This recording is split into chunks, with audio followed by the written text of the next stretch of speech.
bene data mudukurikirane anje mishemo y'Imana kumuvugana nubwo kuba kaze mwese magana canyu cukuri kubohora gana canyu bafasha kura mu no kumenya umwami wa Yesu Kristo. Ndabaye kaze mwese mu nyigisho y'uno munsi, inyigisho igira 15 mu kana w'ikiga cacu twise mbega mu Kristo aragwara faca ARAKENA. Mu nyigisho iheruka navuze mu nyigisho 15 narihenze, mu nyigisho 14 mu mbabarire ni mwayumviriza mumenye ko habaye kwihenda kandi numvise inyigisho ntoyisubira mu ndayifato gushasha kwa numvise umutima mwe bayinyigisho nziza numva ko ntosa gusubira mu ntazi ibyo nahava mvuga ndiko ndayifata gushasha. Rero mumenye ko nihenze mu nambabarire. Nagatwara n'icigwa cacu cuno munsi mu nyigisho ya 15 nigatuba naye turabe no munsi agamvuga tuvyerekeye ko ukuzuka kw'abapfuye gushingira intahe ko abakristo bashobora gupfa mu mubiri. Ukuzuka kw'abapfuye gushingira intahe ko abakristo bashobora gupfa mu mubiri. Kenshi abantu bigisha inyigisho baracurika imirongo bakavuga ibintu bitabaho, ibintu bicuramye, ariko wagenda kubisuzuma ugasanga ni ibintu bitabaho, ni ibintu bitari muri Bibiliya. Ugababaza none ba Petero bari, ba Yohane bari, ba Yakobo bari, intumwa ziri, abantu mishingo rya mbere ziri, abantu tuzi baturongoye abungere bitavye Imana bari hehe ko tutababona? Ukaza gusanga nta nyisho bafise. Bacabwira ati bajya nta kwizera guko yarafise, nabo hari ibyo batari bazi, ariko Imana yahishura ibintu ngo mu byeherezo Imana zutanga ubwenge no kumenya ibintu bitari byo, ariko ugasanga abantu benshi barabyizera. Rero nimba abakristo badapfa mu mubiri nuko nukuzuka ko abapfuye kutahari. Urumva hatugiye muri raisonnement. Rero Paul yaranze cyane avuye ko gupfa mu mubiri hamwe no kuzuka kw'abapfuye. Naga tukende mu ijambo ry'Imana muri Korino 15 Corinthiens chapitre 15 murongo 52 kuduga. Abikorana ba mbere ikamara ku murongo 50. Abikorana ba 15 murongo 50 avuga ngo ico ngomba kubabwira bene data ni uko uwo mubiri twambaye utazoragwa ubwami bw'Imana. Mukurikire neza dore ku murongo 50 uyu mubiri twambaye ntuzoragwa ubwami bw'Imana, kandi ibibora byose ntibizoragwa ibizohoraho. Ibibora byose ntibizoragwa ibihoraho. Mbega uyu mubiri urabora? Of course. Naho iyo umuntu yitavye Imana canke apfuye tumwambika impuzu nziza za mbere, costume, bakamubakira imva, hari imva mwengo na maetage. Nari ndabizwe ni mu Burundi gusa, no ngaha muri Amerika ari ahantu ngenda nkaca ahantu ukabona kumva ahantu hamba abantu bapfu, ukabona umuntu baramubakiye etage, ariko ndatahura n'urukundo namwe n'umubabaro kubaho umuntu. Urabona ukamva umengo ya tumugirira ikintu ciza, ariko indani habari y'amagufa aboze, aba yarapfuye yaraboze. Uyu mubiri rero twambaye tushobora kuragwa ubuzima budashira. 51 ariko reka ndababwire ibanga rihambaye, ntituzopfa ahubwo tuzohinduka ukundi. Haleluya, haleluya. Aya majambo ndumva umengo nokoma induru, ariko reka ndababwire ntituzopfa ahubwo tuzohindurwa ukundi. Ntituzopfa ariko tuzohindurwa ukundi. Ijambo reka ndarisubiremo, tuzohindurwa ukundi, tuzombara uwundi mubiri. Ibi ni bya abakristo basumbije abandi bantu ari kwisi, nivyo byizigira Imana duhamagara gusha muri Kristo. Bizoba mu kanya isase nk'ukubisa urugohe igihe inzamba izovuga. Niyavuga abazoba barapfuye, mukurikire, abazoba barapfuye bazoca bazukira kubaho ibihe byose. Natwe tuzoba tukiri bazima turaduhindurwa ukundi. Umva bapfuye bazozuka bambare ubugingo buhoraho, bambare imibiri idapfa nabo.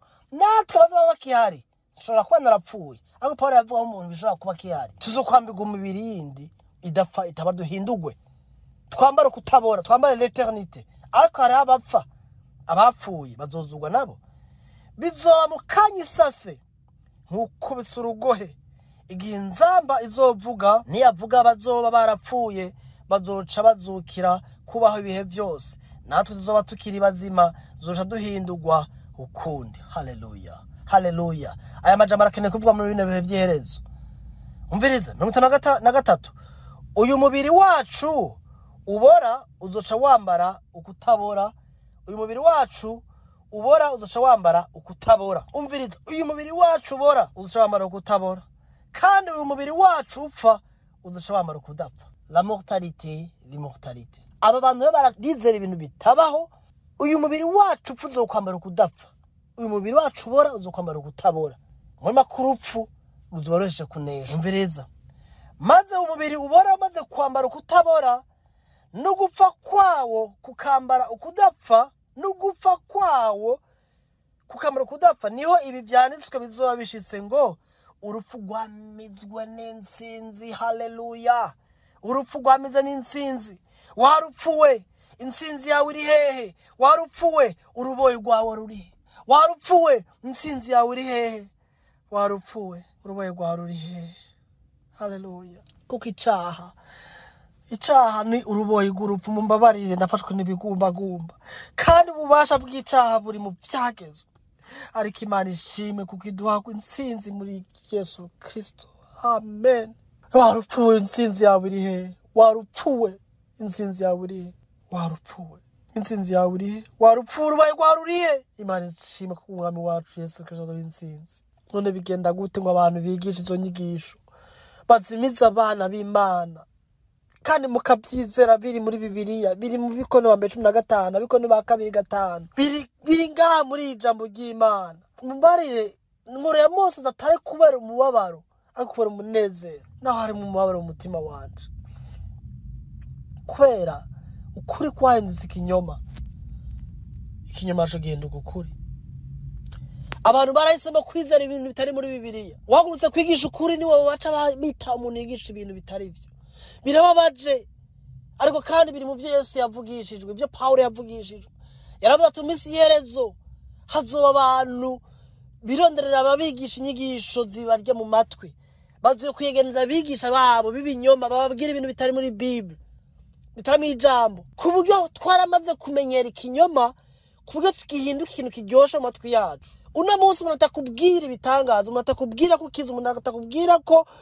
akubwira Yesu hari umuntu yambwiye ngo Yesu nadandaza ngo he doesn't sell hari umuntu yabimbwiye ngo ubutumwa bwiza ngo the gospel of grace ubutumwa bwiza bw'ubuntu bw'Imana bw'umwami Yesu ngo ntibudandaza ngo doesn't bring in business it's so sad ko dushaka kuja ahantu tukizera ivyo ariko umwami Yesu ashima ko insinzi yiwe hari umwami Yesu ashima ko atwambika umubiri udapfa utabara tuzowambara ariko si muri kano kanya si muri uno mubiri turapfa umubiri urabora bakundwa bene data ndakunda ishengero rya Kristo ndakunda umubiri wa Kristo ndakunda bene data no kuri anje mishemo Imana arakunda ishengero ry'umwami wacu Yesu Kristo Yesu yankuye kure Yesu yankuye kure mumbabarire Yesu yankuye kure yampanye mu rupfu ashikana mu bukingo Yesu yatanze umubiri wiwe kugira ishengero ryiwe rikize ariko birababaje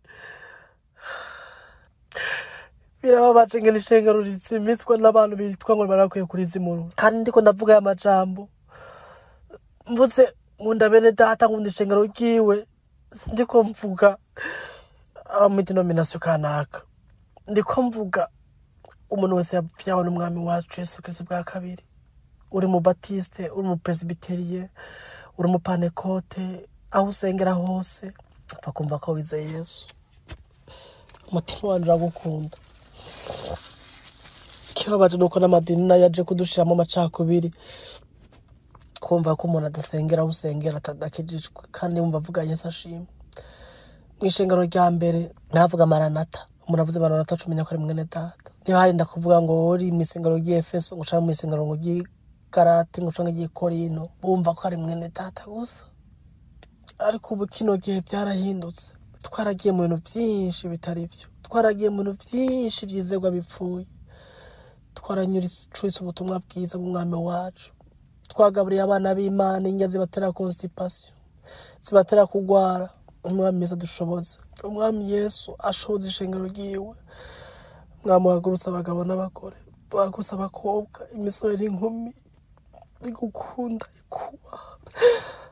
igukunda kuba mwami ishengero ryawe urimo kuza gutora turifate nk'umugeni kugira umuko afata umugeni urakoze mwami bene data mumbabarire nibaza ko cari gihe cuko umubabaro muri je usohoka ariko birababaje ngene shengero abantu barizimiza rero bari bakwiye kurizimurura birababaje mwami Yesu nimba byukuri bya Yesu bitagutera umubabaro ingene shengero ryigishwe ibintu bipfuye bitagutera umubabaro bitagutera ishari ryo kugororoka no kurimba wigisha, bitagutera uwo mubabaro, ugende wirabe mu kiyo. Ubwira uti mwami nyugurura amaso, menye nyugurura amaso, kujya ukunda umuryango wawe, ukunda umuvukana, ukunda umudamu wawe n'abana bawe, kujya ukunda akazi ukora udashaka umuntu aja kuvyonona. Waye kubabazwa n'ishengero, waze n'umugeni wa Kristo.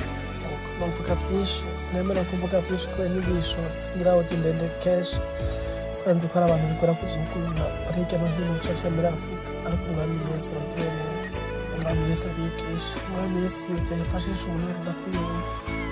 Turaba aho tugenda aho tugeze, ibintu turimo biragoye cyane.